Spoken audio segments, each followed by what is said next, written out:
Hello students, my name is Aditya and you welcome to Matherbolic. तो हम continue करते हैं हमारी मैट्रिक्स की चैप्टर। अब हम पढ़ेंगे एलिमेंट्री ऑपरेशंस या कि transformation of matrix. Now elementary operations 6 type of operations है हमारे पास। हम फर्स्ट देखते हैं ऑपरेशंस करेंगे, मीन्स चेंज, मल्टीप्लाई, प्रोडक्ट, जो भी करेंगे देखते हैं हम। फर्स्ट वाला है कि इंटरचेंजिंग रोज और कॉलम्स।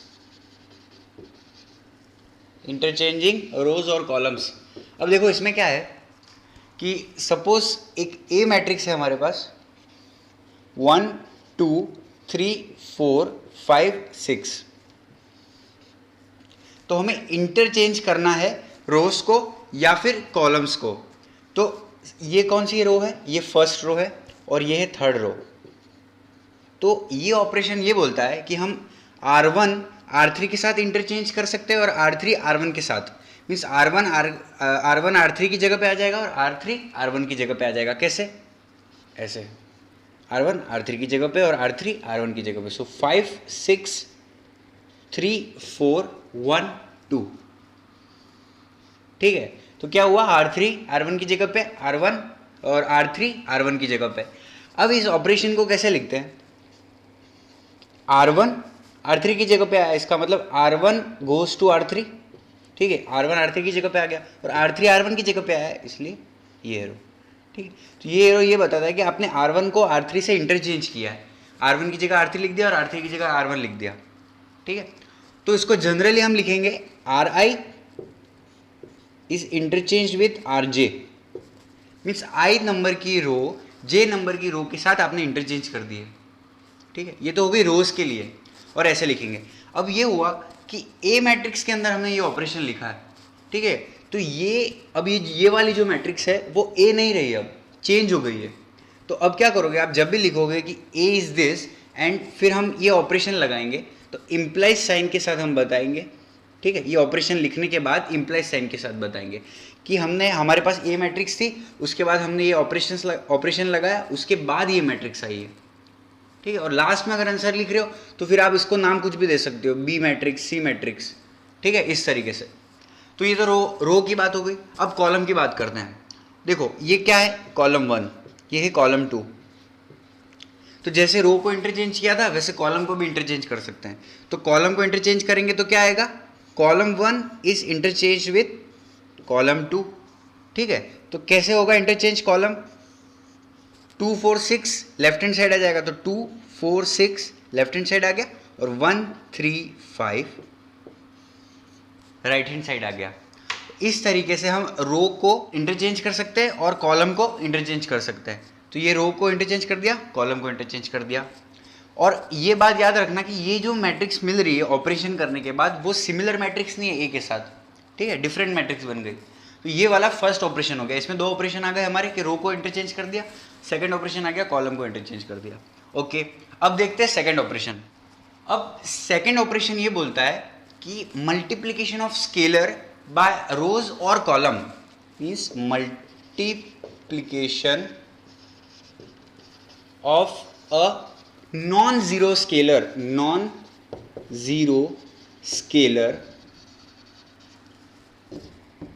टू रो और कॉलम। ठीक है, अब यहां पे इंपॉर्टेंट बात क्या है? नॉन जीरो स्केलर, हमें जीरो से मल्टीप्लाई नहीं करना है।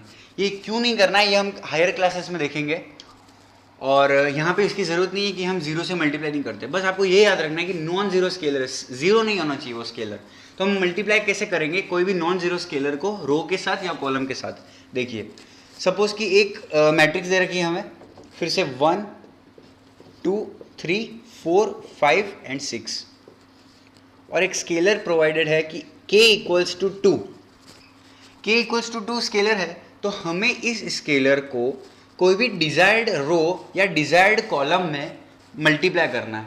ठीक है, जो हम चाहते हैं उस रो के अंदर या उस कॉलम के अंदर मल्टीप्लाई कर देंगे। सपोज मुझे R2 में मल्टीप्लाई करना है पहले तो क्या हो जाएगा, R2 में इस स्केलर को मल्टीप्लाई करेंगे, मतलब पूरी रो के अंदर मल्टीप्लाई करना है टर्म बाय टर्म इस स्केलर को।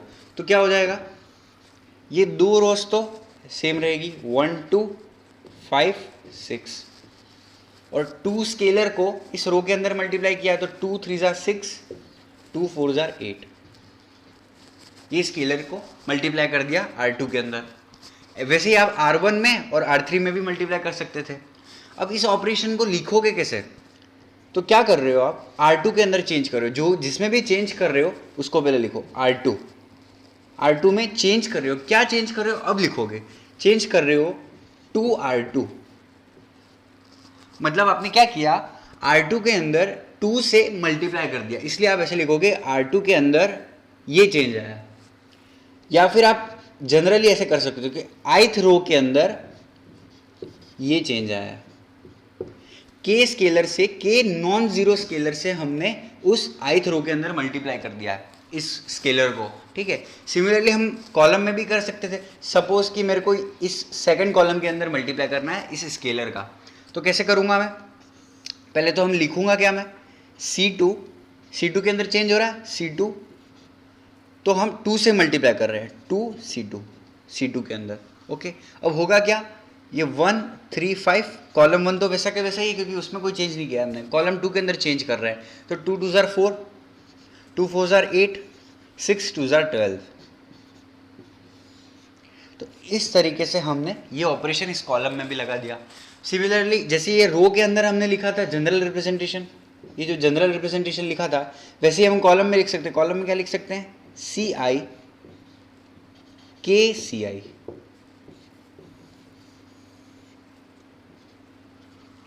मतलब ith कॉलम के अंदर हमने ये चेंज किया हुआ है, ठीक है। तो रो के अंदर भी हो गया, कॉलम के अंदर भी नॉन जीरो स्केलर का प्रोडक्ट कर दिया हमने, और रिप्रेजेंट ऐसे करना है, ठीक है। मैं फिर से बोल रहा हूँ कि आप कोई भी ऑपरेशंस लगा रहे हो, तो ये जो A मैट्रिक्स के अंदर ऑपरेशन लगा है, तो ये मैट्रिक्स A नहीं रही अब, ठीक है। इसलिए आपको यहाँ पे इम्प्लाइज का साइन लगाना पड़ेगा। इम्प्लाइज का साइन मतलब ये ऑपरेशन लगा रहे हो, ये ऑपरेशन ये इम्प्लाई कर रहा है, ठीक है। ये ऑपरेशन A पे लगाने के बाद ये इम्प्लाई कर रहा है आपका रिजल्ट, ठीक है। तो इस तरीके से आप लिखोगे। ये हो गया सेकंड ऑपरेशन। अब थर्ड ऑपरेशन देखते हैं हम। तो ये जो थर्ड वाली प्रॉपर्टी है, ऑपरेशन है, वो ये बोलता है कि आपको ऐड करना है कोई भी कॉरस्पॉन्डिंग एलिमेंट्स के टर्म्स को। किसके साथ ऐड करना है, पहले आप कोई भी दूसरी रो को एक स्केलर के साथ मल्टीप्लाई करो, फिर उसके कॉरस्पॉन्डिंग एलिमेंट्स को दूसरी रो के एलिमेंट्स के साथ ऐड कर दो। कैसे, रुको समझाता हूँ। एक ए मैट्रिक्स है 1 2 3 4 5 6, ठीक है। अभी एक स्केलर दे रखा है k इक्वल्स टू 3, ओके। तो अब क्या करोगे आप कि मान लो कि ये R1 मैट्रिक्स हमें यूज़ करनी है और R3 मैट्रिक्स यूज़ करनी है, और R1 मैट्रिक्स में हमें चेंज चाहिए। तो हम क्या कर रहे हैं कि R1 के एलिमेंट्स को ऐसा कैसा रखा, पहले R3 के एलिमेंट्स को इस स्केलर से प्रोडक्ट किया, उसके बाद जो भी रिजल्टेंट एलिमेंट्स आए उसको टर्म बाय टर्म ऐड कर दो, और फिर R1 की जगह लिख दो वो, है ना। इसका मतलब क्या कर रहे हैं हम कि पहले k को मल्टीप्लाई करो R3 से, मीन्स ये क्या हो जाएगा 5 इंटू 3, ये हो जाएगा 6 इंटू 3, ठीक है। इसमें चेंज नहीं आएगा क्योंकि इसके अंदर हम कुछ नहीं लिख रहे हैं, ठीक है। हमें चेंज करना है R1 में चेंज चाहिए हमको, हम सिर्फ इसका यूज़ कर रहे हैं, ठीक है, इस रो का, ठीक है। तो 5 इंटू 3 किया, 6 इंटू 3 किया, ये क्या है 15, यह है 18। अब इस प्रोडक्ट को, ये जो एलिमेंट्स आए हैं उनको इस रो 1 के एलिमेंट्स के साथ टर्म बाय टर्म ऐड कर दो। तो क्या हो जाएगा 15 + 1 16, 18 + 2 20, ठीक है। और ये दोनों रो है वो सेम रहेगी 3 4 5 6, इनमें कोई चेंज नहीं आया, ठीक है। तो ये एक ऑपरेशन है।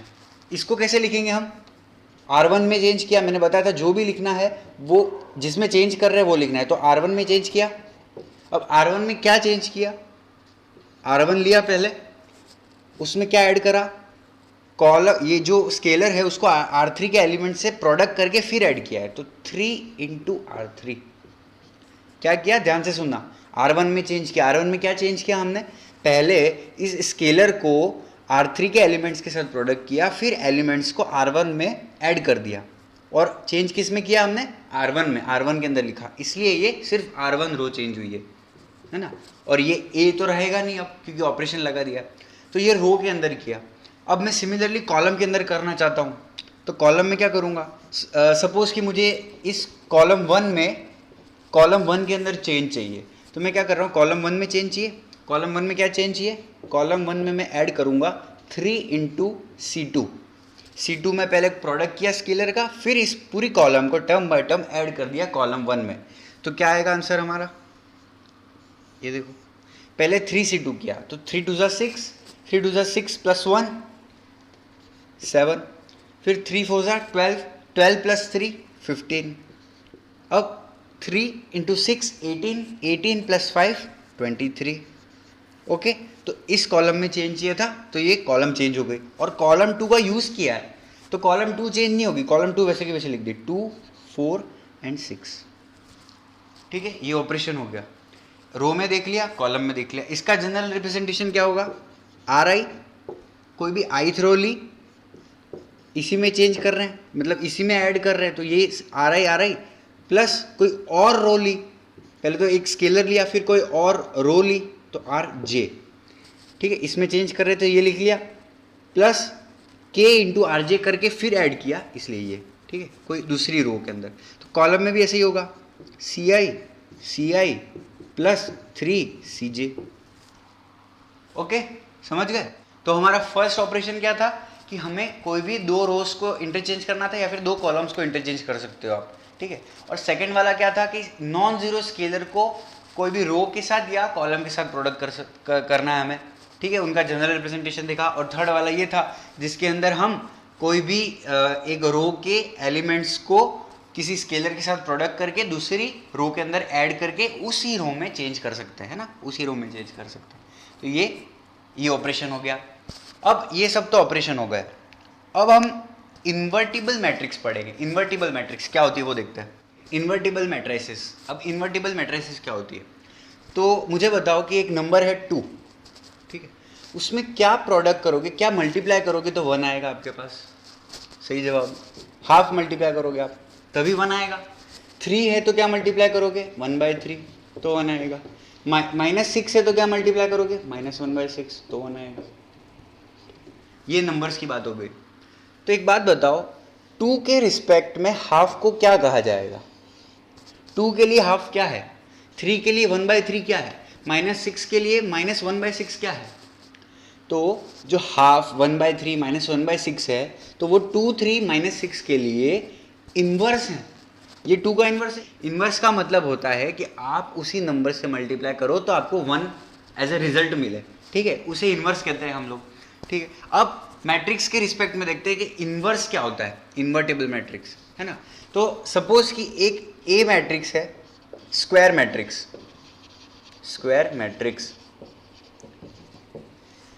और सेम ऑर्डर की एक स्क्वायर मैट्रिक्स है बी, सेम ऑर्डर की स्क्वायर मैट्रिक्स है बी।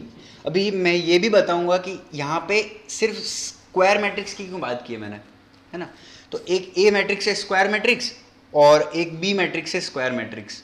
ठीक है, तो जो मैट्रिक्स बी है वो ऐसी है कि A B is equals to B A equals to, अब देखो ए इंटू बी किया, इस मैट्रिक्स का इस मैट्रिक्स के साथ प्रोडक्ट किया। ठीक है, और वो इसके मीन्स कॉम्पिटिटिविटी होल्ड कर रही है यहाँ पे, A B equal to B A है। ठीक है, और मुझे ये बताओ कि जो भी रिजल्ट आने वाला है वो मैट्रिक्स ही आएगी क्योंकि मैट्रिक्स का प्रोडक्ट हो रहा है, नंबर तो आएगा नहीं, है ना। तो यहाँ पे आई आ रहा है, आई क्या पढ़ा था हमने, आइडेंटिटी मैट्रिक्स। ठीक है, कॉम्पिटिटिविटी के बारे में भी हमने पहले पढ़ा था दूसरे वीडियो में। ठीक है, तो वो जितने भी वीडियोस हैं उन सबके लिंक मैं डिस्क्रिप्शन में दे दूंगा, चिंता करने की ज़रूरत नहीं है। तो पहले वो जाके देखो अगर आपको कॉम्पिटिटिविटी के बारे में नहीं पता है। ठीक है, ए बी और बी ए का प्रोडक्ट हमेशा सेम नहीं होता है, कुछ केस में होता है कुछ केस में नहीं होता है, वो सब मैंने बताया है। सो यहाँ पे ए बी इंटू बी ऐसी मैट्रिक्स है कि A into B equals to B into A है और उसका रिजल्ट आइडेंटिटी मैट्रिक्स आ रही है हमारे पास। ठीक है, तो बी को ए का इन्वर्स कहेंगे। ठीक है, बी को ए का इन्वर्स कहेंगे। ये बी ये है, ये देखो। ठीक है, ये बी यहाँ पे ये काम कर रही है, हाफ का काम कर रही है, 1/3 का काम कर रही है, -1/6 का काम कर रही है 2 3 -6 में। है ना। तो मान लो कि ये 2 है तो ये 1/2 है, इनवर्स है, ताकि आपको 1 मिले वापस ना। ये 1 ही एक तरीके से अगर नंबर के अंदर देखे तो, पर मैट्रिक्स है इसलिए हमें इसको क्या बोलना पड़ेगा, आइडेंटिटी मैट्रिक्स। सो जो बी है वो इनवर्स है ए का, ठीक है। अब मुझे एक बात बताओ कि अगर ये दोनों इक्वल है तो मैं इसको ऐसा लिख सकता हूँ, देखना, B A equals to A B equals to I, ठीक है। तो मैं क्या बोल सकता हूँ कि अगर एक बी मैट्रिक्स है स्क्वायर मैट्रिक्स और एक मैट्रिक्स है ए स्क्वायर मैट्रिक्स, ऐसी ए मैट्रिक्स कि B A equal to A B equal to I आए, तो मैं बोल सकता हूँ कि ए बी का इन्वर्स है। मतलब अब ए जो है वो हाफ 1/3 और -1/6 का काम करेगा, तो मैं बोल सकता हूँ कि A is equals to B inverse, ठीक है। मतलब मैं ये बोल सकता हूँ कि ए बी का इनवर्स है और बी ए का इनवर्स है, कुछ भी बोलो सही है अगर ये प्रॉपर्टी होल्ड कर रही है, ठीक है, सेम प्रॉपर्टी है होल्ड कर रही है, तो बी ए का इनवर्स है और ए बी का इनवर्स है। इनवर्स मतलब ये कि मतलब उसका जो गिवन नंबर है उस पर मल्टीप्लाई करो तो 1 आए, तो वो उस नंबर का इनवर्स है। मीन्स जैसे 2 है तो हाफ 2 का इनवर्स है, वैसे ही यहाँ पे बी ए का इनवर्स हो जाएगा, या फिर बोलूँ कि यहाँ पे ए बी का इनवर्स हो जाएगा। समझ गए? तो ये इनवर्स कहलाता है। ओके, अब इनवर्स सबका नहीं होता है, ठीक है, हमें फाइंड करना होगा कि इनवर्स किसका होता है किसका नहीं होता, वो नेक्स्ट वीडियो में बात करेंगे। और इनवर्स कैसे फाइंड करते हैं मैट्रिक्स का वो भी बात करेंगे हम नेक्स्ट वीडियो में, ठीक है। तो यहाँ पे ए बी, अब मैं ये बताता हूँ कि ये स्क्वायर मैट्रिक्स ही क्यों होती है, रेक्टेंगुलर मैट्रिक्स क्यों नहीं होती। रेक्टेंगुलर मैट्रिक्स मतलब जिसका ऑर्डर m इंटू एन हो, जहाँ पे m is not equal to n, तो ये रेक्टेंगुलर मैट्रिक्स है। ये रेक्टेंगुलर मैट्रिक्स है जहाँ पे ये ऑर्डर मींस नंबर ऑफ रोज और नंबर ऑफ कॉलम्स इक्वल नहीं हो, तो ये रेक्टेंगुलर मैट्रिक्स। तो यहाँ पे ये बोला गया कि ये स्क्वायर मैट्रिक्स के लिए ही इन्वर्टिबल मैट्रिसेस का कंसेप्ट है, बाकी रेक्टेंगुलर मैट्रिसेस के लिए आप इन्वर्टिबल मैट्रिसेस का कंसेप्ट नहीं लगा सकते। ऐसा क्यों, देखते हैं, ठीक है। तो ये समझ गए तो आप नोट कर लो। ओके, तो मुझे बताओ कि अभी हमने ये पढ़ा है ना, A B equal to B A equal to I, मतलब ए के लिए बी इनवर्स है और बी के लिए ए इनवर्स है। अब मान लिया कि ए और बी रेक्टेंगुलर मैट्रिक्स हैं, दोनों रेक्टेंगुलर मैट्रिक्स है, पहले मान लिया हमने। तो ए का ऑर्डर हमने माना कि m इंटू एन है, ठीक है, और बी का ऑर्डर है let's say l into P है। अब मुझे बताओ कि हमने पढ़ा था कि कोई भी दो मैट्रिसेस का प्रोडक्ट डिफाइन करने के लिए क्या होना चाहिए कि जो फर्स्ट मैट्रिक्स है उसमें नंबर ऑफ कॉलम्स और जो सेकंड मैट्रिक्स है उसमें नंबर ऑफ रोज दोनों इक्वल होने चाहिए। इसका मतलब क्या, अगर a इंटू बी का प्रोडक्ट डिफाइन करना है हमें तो n should be equal to l, अगर ए बी डिफाइन करना है तो ए बी के लिए, ठीक है। अब मुझे बताओ कि बी ए डिफाइन करना है, क्योंकि ए बी तो ये है, बी ए डिफाइन करना है, बी ए भी डिफाइन होना चाहिए ना, तभी ये होगा इन्वर्टिबल मैट्रिक्स का कंसेप्ट, तो बी ए डिफाइन होना चाहिए। अब मुझे बताओ कि बी ए डिफाइन होने के लिए क्या होना चाहिए, देखो, तो बी का ऑर्डर है एल इंटू पी और ए का ऑर्डर है m इंटू एन, वही ऑर्डर लिया। तो अभी n इक्वल टू एल तो हो गया ताकि ए बी का प्रोडक्ट डिफाइन हो। अब बी ए प्रोडक्ट डिफाइन होने के लिए क्या होना चाहिए कि बी के अंदर जो नंबर ऑफ कॉलम्स हैं वो किसके इक्वल होने चाहिए, ए के अंदर नंबर ऑफ रोज हैं उसके इक्वल, मतलब p should be equal to m, तो p should be equal to m किसके लिए, बी ए प्रोडक्ट डिफाइन होने के लिए p should be equal to m। अब यहाँ पे A B is equals to B A है ना, मतलब क्या कि ए बी का जो रिजल्टेंट मैट्रिक्स है उसका ऑर्डर और बी ए का जो रिजल्टेंट मैट्रिक्स है उसका ऑर्डर सेम है ना। ये हमने पढ़ा था इक्वलिटी ऑफ मैट्रिसेस के कंसेप्ट में कि ऑर्डर सेम होनी चाहिए। अगर आप दो मैट्रिक्स को इक्वल कर रहे हो, दो मैट्रिक्स को इक्वल कर रहे हो तो ऑर्डर सेम होना चाहिए। तो यहाँ पे ए इंटू बी का ऑर्डर क्या है, ए इंटू बी का ऑर्डर क्या बोला था मैंने, फर्स्ट मैट्रिक्स के number of rose, second matrix के नंबर ऑफ कॉलम्स, तो ये रिजल्टेंट मैट्रिक्स का ऑर्डर है। तो रिजल्टेंट मैट्रिक्स का ऑर्डर यहाँ पे क्या हो जाएगा, मतलब ए बी मैट्रिक्स का ऑर्डर हो जाएगा m इंटू पी, और यहाँ पे बी ए मैट्रिक्स जो आ रही है उसका रिजल्टेंट मैट्रिक्स का ऑर्डर हो जाएगा l into N, number of rows number of columns, तो इसका ऑर्डर हो जाएगा l इंटू एन, ठीक है। तो पहले तो ए बी प्रोडक्ट डिफाइन होने के लिए चाहिए था, बी ए प्रोडक्ट डिफाइन होने के लिए ये चाहिए था।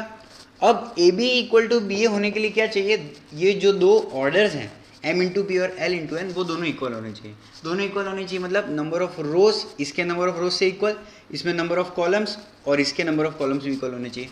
तो m should be equal to l, p should be equal to n, है ना। तो क्या होना चाहिए, m should be equal to l और p should be equal to n। Okay, हमारे पास चार चीज़ें आ गई, n equal to l, m equal to l, p equal to n, p equal to m। ठीक है, ये p इक्वल टू n है, ये p इक्वल टू m। अब यहाँ पे p इक्वल टू n है और यहाँ पे n इक्वल टू p है। अगर p इक्वल टू n है और यहाँ पे n इक्वल टू p है तो मैं क्या बोल सकता हूँ, p equal to n equal to l। ये हो गया। अब l की बात करते हैं, l इन दोनों के इक्वल है पर यहाँ पे l m के इक्वल भी है, तो मैं बोल सकता हूँ ये m के इक्वल भी होगा सब कुछ। अब यहाँ पे m p के इक्वल हो गया, ठीक है। अभी देखो ये चारों चीज़ क्या है, चारों चीज़ देखो, a का ऑर्डर था m इंटू n, b का ऑर्डर था l इंटू p। अब मैं बोल रहा हूँ कि m n के इक्वल है, m n के इक्वल है होना चाहिए, l p के इक्वल है, l p के इक्वल होना चाहिए, पर ये चारों एक दूसरे के इक्वल भी होने चाहिए, ठीक है। तो लेट्स से कि ये चारों m के इक्वल हैं, ठीक है, कोई भी ले सकते हैं नंबर, n ले लो, l ले लो, p ले लो। तो मान लिया कि ये m के इक्वल है, तो ऑर्डर क्या हो जाएगा, a का ऑर्डर क्या हो जाएगा, m इंटू m, इसका ऑर्डर क्या हो जाएगा, m इंटू m। अब मुझे बताओ दोनों का ऑर्डर सेम है पहली बात तो, और अगर ऐसा है ये ऑर्डर m इंटू m है तो ये क्या ये a स्क्वायर मैट्रिक्स नहीं हो गई, b स्क्वायर मैट्रिक्स नहीं हो गई, m इंटू m आ गया तो, समझे। इसलिए ये स्क्वायर मैट्रिक्स है, आपके कोर्स में ये नहीं है, बस ये समझाने के लिए बताया कि ये स्क्वायर मैट्रिक्स क्यों होनी चाहिए। इन्वर्स इसलिए स्क्वायर मैट्रिक्स के लिए होता है, रेक्टेंगुलर मैट्रिक्स के लिए इसलिए नहीं होता है। सो यहाँ पे ये था। और उसके बाद हम देखते हैं दो थ्योरम देखेंगे हम इस पे इन्वर्स के ऊपर। तो फर्स्ट थ्योरम क्या बोलता है, uniqueness of inverse. Inverse of a square matrix is unique if it exists. मतलब एक स्क्वायर मैट्रिक्स से ए, सपोज एक स्क्वायर मैट्रिक्स से ए, ठीक है, स्क्वायर मैट्रिक्स के लिए होता है, ये जो इन्वर्स का कंसेप्ट है अभी हमने प्रूव किया। तो एक स्क्वायर मैट्रिक्स से ए, ये थ्योरम ये बोलता है कि एक स्क्वायर मैट्रिक्स के लिए सिंगल इन्वर्स एग्जिस्ट करता है, अगर कर रहा है तो, ठीक है। हम ये भी प्रूव करेंगे कि किस मैट्रिक्स के लिए इन्वर्स प्रूव करे होता है, एग्जिस्ट करता है, और किस मैट्रिक्स के लिए एग्जिस्ट नहीं करता, कैसे चेक करते हैं वो हम देखेंगे बाद में, ठीक है। तो अगर एग्जिस्ट कर रहा है ए के लिए, अगर एग्जिस्ट कर रहा है, इफ इट एग्जिस्ट्स, अगर एग्जिस्ट कर रहा है तो यूनिक है, एक ही है, ठीक है। तो ये प्रूव करना है हमें। तो हम इसको रिवर्स प्रूव करते हैं। रिवर्स कैसे प्रूव करेंगे कि सपोज कि इसके दो इन्वर्स एग्जिस्ट करते हैं। तो मान लिया कि एक इन्वर्स है बी और एक इन्वर्स है सी, ठीक है, ये इन्वर्स है, ये इन्वर्स है, ठीक है। तो बी एक इन्वर्स हो गया ए का और सी दूसरा इन्वर्स हो गया, दो इन्वर्स हो गए। तो हमको जो प्रॉपर्टी पता है कि A B equal to B A equal to I, वो देखते हैं। तो A B equal to B A equal to I हो जाएगा अगर बी इसका इन्वर्स है तो। सी इसका इन्वर्स है तो क्या होगा, A C equal to C A equal to I, ठीक है। ये दोनों हो जाएंगे, अगर इन्वर्स है तो ये होना चाहिए, है ना। हमने इन्वर्स नंबर में देखा था, तो 2 इंटू 1/2, 1/2 इंटू 2 इक्वल टू 1, है ना, ऐसे ही होना चाहिए।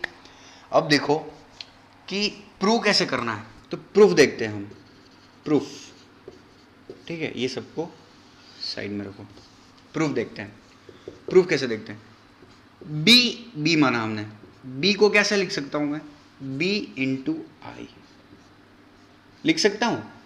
कोई भी नंबर इंटू 1 करते हैं तो क्या वही आता है, ठीक है। आप इसको प्रूव भी कर सकते हो, बी को आप कोई भी रैंडम मैट्रिक्स ले सकते हो। मीन्स अगर आपने ए बी सी डी ले ली और इसी ऑर्डर की मैट्रिक्स 1 0 0 1 ले ली, तो आपको वापस से ए बी सी डी यही मैट्रिक्स मिलने वाली। कॉम्यूटेटिविटी होल्ड करता है ये, है ना। तो बी को हमने बी इंटू आई लिखा।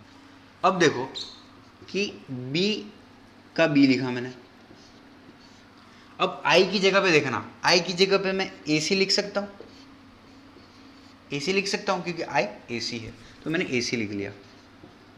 अब जो एसोसिएटिविटी प्रॉपर्टी थी मल्टीप्लिकेशन की, वो क्या बोलती थी हमें, हमने जब प्रॉपर्टी पढ़ी थी मल्टीप्लिकेशन की कि बी ए सी पढ़ी थी, देख लेना वीडियो में, ठीक है, बी ए सी। अभी देखो बी ए क्या है, बी ए आई है, आई है, मैंने लिखा आई इंटू सी। अभी मैंने बताया था कि आई इंटू सी करो, मतलब आई इंटू आइडेंटिटी इंटू कोई भी मैट्रिक्स करो तो आपको वही मैट्रिक्स वापस मिलेगी, तो ये सी आ गया, और ये बी क्या है, बी चल रहा है यहाँ पे, B equal to C, B equal to C आ गया। मतलब एक मैट्रिक्स, एक इन्वर्स बी था, दूसरा इन्वर्स सी था, तो ये दोनों ही इक्वल है। इसका मतलब एक सिंगल इन्वर्स ही एग्जिस्ट कर रहा है, दोनों इक्वल है, इसका मतलब तो यही हुआ। तो हमने ये भी प्रूव कर दिया कि कोई भी स्क्वायर मैट्रिक्स का इन्वर्स सिंगल होता है अगर एग्जिस्ट कर रहा है तो। ओके, तो ये थ्योरम 1 हो गया। थ्योरम 2 पे देखते हैं अब, थ्योरम 2 में क्या है।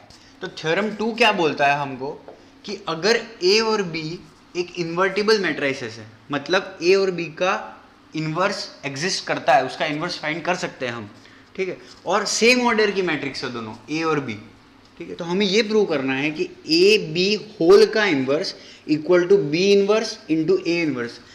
मुझे बताओ कि ऐसी प्रॉपर्टी सेम कहाँ देख रखी है आपने, ट्रांसपोज के अंदर, ए बी का transpose equal to B transpose A transpose, ठीक है, उससे सिमिलर है, तो आपको याद रखने में ईजी होगा।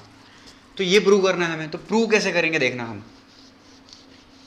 तो सबसे पहले ए का इन्वर्स एग्जिस्ट कर रहा है, बी का इन्वर्स एग्जिस्ट कर रहा है, और दोनों सेम ऑर्डर की है, सेम ऑर्डर की है, इसका मतलब ये प्रोडक्ट डिफाइन हो गया। सबसे पहले इस प्रॉपर्टी को डिफाइन करने के लिए हमें ये चाहिए कि ए बी डिफाइन होना चाहिए सबसे पहले। तो ए बी डिफाइन है, चलो तो हाँ ए बी डिफाइंड है। सबसे पहले हमें ये लिखना होगा कि ए बी डिफाइंड है, since A and B are of same order, then AB is defined, ठीक है। AB डिफाइंड कैसे डिफाइंड है, अगर ए का ऑर्डर है m तो B का ऑर्डर भी m, इसमें नंबर ऑफ कॉलम्स, इसमें नंबर ऑफ रोज इक्वल हैं, तो A इंटू बी का प्रोडक्ट डिफाइन हो गया। तो सपोज करो कि जो AB है वो C के इक्वल है, ठीक है, जो ए बी है वो सी के इक्वल है। अब मैं बोलूँ कि अगर सी है और उसका इन्वर्स एग्जिस्ट कर रहा है, तो C into C inverse equal to I लिख सकता हूँ मैं। आप बोलोगे बिल्कुल लिख सकते हो सर सी। अब सी की जगह पे मैं ए बी लिख देता हूँ, और सी की जगह ए बी लिख दिया, तो ए बी इन्वर्स आई हो गया। अब मैं बोथ साइड ए का इन्वर्स मल्टीप्लाई करता हूँ। ए का इन्वर्स इसलिए मल्टीप्लाई कर पा रहा हूँ क्योंकि यहाँ बोला है कि A is an invertible matrix, ठीक है, ए का इन्वर्स एग्जिस्ट करता है, इसलिए मैं ए इन्वर्स एग्जिस्ट कर सकता हूँ, ए इन्वर्स मल्टीप्लाई कर सकता हूँ। तो ए इन्वर्स मल्टीप्लाई करते हैं, A inverse A B inverse A inverse. अब यहाँ पे क्या ध्यान रखना है आपको कि अगर ए इन्वर्स इस मैट्रिक्स के आगे मल्टीप्लाई कर रहे हो तो यहाँ पे भी आगे मल्टीप्लाई करना होगा, क्योंकि आप ये इक्वल है ये इक्वल है, तो आप आगे दोनों के आगे मल्टीप्लाई करोगे तो श्योरिटी बनी रहती है कि ये दोनों प्रोडक्ट अभी भी इक्वल है। अगर आप इसको ए इन्वर्स लास्ट में मल्टीप्लाई कर दो और इसमें सबसे फर्स्ट मल्टीप्लाई कर रहे हो तो श्योरिटी नहीं है आपकी, ठीक है। तो सबसे पहले ऐसे लिखना पड़ेगा। अब देखो इसमें जो है एसोसिएटिविटी प्रॉपर्टी लगा देते हैं मल्टीप्लीकेशन की, तो ए इन्वर्स हो गया, ए इन्वर्स ए और बी को अकेला रखा ए बी, और ये क्या हो जाएगा ए इन्वर्स, हो गया, ये हो गया। अब देखो कि ये देखो ए इन्वर्स इंटू ए क्या हो जाएगा I B, A B inverse A inverse. अब देखो आई बी क्या है B B inverse A inverse. अब क्या करो बी इन्वर्स मल्टीप्लाई कर दो, क्योंकि बी भी इन्वर्टिबल मैट्रिक्स है, तो बी इन्वर्स आगे मल्टीप्लाई कर रहे हो तो यहाँ पे भी आगे मल्टीप्लाई करो, तो B inverse B A B inverse equals to A inverse B inverse A inverse. अब मुझे बताओ बी इन्वर्स ए इन्वर्स क्या हो गया आई, और आई इंटू ये पूरी मैट्रिक्स है, आई इंटू कोई भी मैट्रिक्स क्या आती है वही मैट्रिक्स, तो ए बी, क्योंकि ये तो क्या थी आई, ये तो आई था, और आई इंटू ए बी इन्वर्स कर रहे हैं तो ए बी इन्वर्स वापस आएगा, और इस साइड तो क्या था राइट हैंड साइड, तो ये देखो ये प्रूव हो गया। बहुत इजी था, ए बी का पूरे का inverse equals to B inverse into A inverse. Same जो सिमिलर प्रॉपर्टी क्या थी, A B transpose equal to A B transpose into A transpose, ठीक है। उसकी प्रूफ की जरूरत नहीं है आपको यहाँ पे, इसलिए ये सिमिलर प्रॉपर्टी इसलिए मैंने साथ लिख दी ताकि आपको याद रहे, ठीक है। ट्रांसपोज लगा दोगे तब भी यही ऑर्डर सेम रहेगा, और इन्वर्स लगा दोगे तब भी ये ऑर्डर सेम रहेगा, है ना। तो यहाँ पे आज का सेशन ओवर होता है, ठीक है। और नेक्स्ट टाइम पे हम इन्वर्स कैसे निकालते हैं और इन्वर्टिबल मैट्रिक्स उसकी एग्जिस्ट करती है या नहीं करती है वो कैसे चेक करेंगे, बहुत सारे एग्जांपल्स करेंगे, ठीक है। तो यहीं पे एंड करते हैं। Okay, bye.